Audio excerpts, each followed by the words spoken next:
You're coming with me.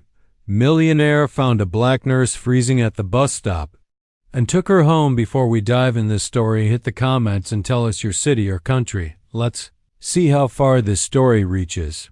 If you like the video, please subscribe. It was nearly midnight. A freezing wind cut through the empty street like glass. On a rusted bench outside a bus stop, a young black nurse sat shivering. Her hospital scrubs were no match for the cold. Dozens of cars had passed, some slowed, none stopped. Her shift had ended hours ago, but no ride had come. And then a sleek car pulled up. The door opened. A man stepped out, wearing a tailored coat, his eyes fixed on her. There are no words yet, just quiet urgency. Who was he? And why did he say, "You're coming with me"? Stay till the end to find out. Kenya had always stayed late. The hospital was short-staffed, and she couldn't say no when elderly patients begged her not to leave. At just 25, she was a full-time nurse working back-to-back shifts in one of the city's toughest neighborhoods. That night, her rideshare app crashed. Her phone battery died shortly after. No buses were coming due to strike delays. She wrapped her arms tight, breath fogging in the cold. Her hands were numb.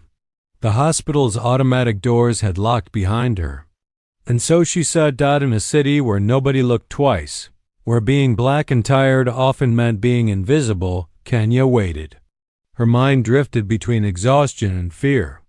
Every car that passed felt like a reminder of how easily people could look past someone like her until one car didn't. And from it stepped a stranger whose presence would change everything. The headlights dimmed. Kenya flinched, unsure whether to run or ask for help. But the man didn't approach fast. He moved slowly, respectful but firm. Tall, black, maybe in his 40s. He asked if she needed help, and when she hesitated, he took off his coat and handed it to her without waiting. Warmth flooded her shoulders. "I'm taking you home," he said, not in a demanding way, but like someone who wasn't leaving her alone. Out there, she shook her head, unsure, but he didn't press. Instead, he stepped back, left the door open, and waited.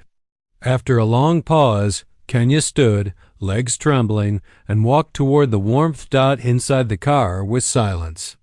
It's not the awkward kind, just safe. She noticed the leather seats, the clean scent, and the quiet jazz playing softly in the background. He asked her name, then nothing else. No small talk. No probing questions.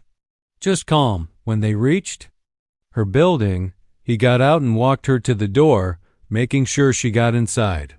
Then he left. No name, no business card. Just a small folded note he'd slipped in her hand. It read, "The world may ignore you, but I won't. We're building something. When you're ready, call me." Kenya didn't sleep that night. Who was he? Why did he care? And what did he mean by "we're building something"? 3 days later, Kenya called. Her curiosity outweighed her caution.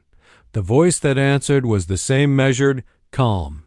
He invited her to lunch.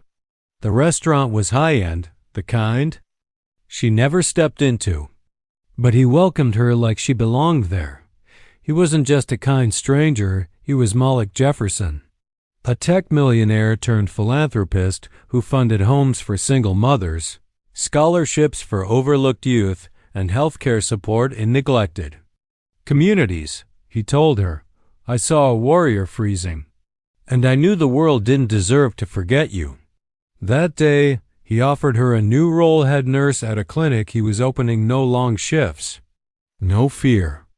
Just purpose. Kenya didn't just get a ride that night. She got a door that should have never been closed to her, flung wide open. Kenya accepted the role, and with it, a new life. She helped design patient care protocols, trained nurses from underrepresented backgrounds, and became a face of compassion and excellence. But more than that, she realized something else. Sometimes it only takes one person to rewrite the script written against you. She'd been invisible in that cold, ignored in scrubs, stained with sacrifice. But someone saw her not as a victim, but as a vital force. This wasn't just a story about kindness. It was a reckoning, because the world doesn't need another savior. It requires people willing to recognize the unseen and take action about it.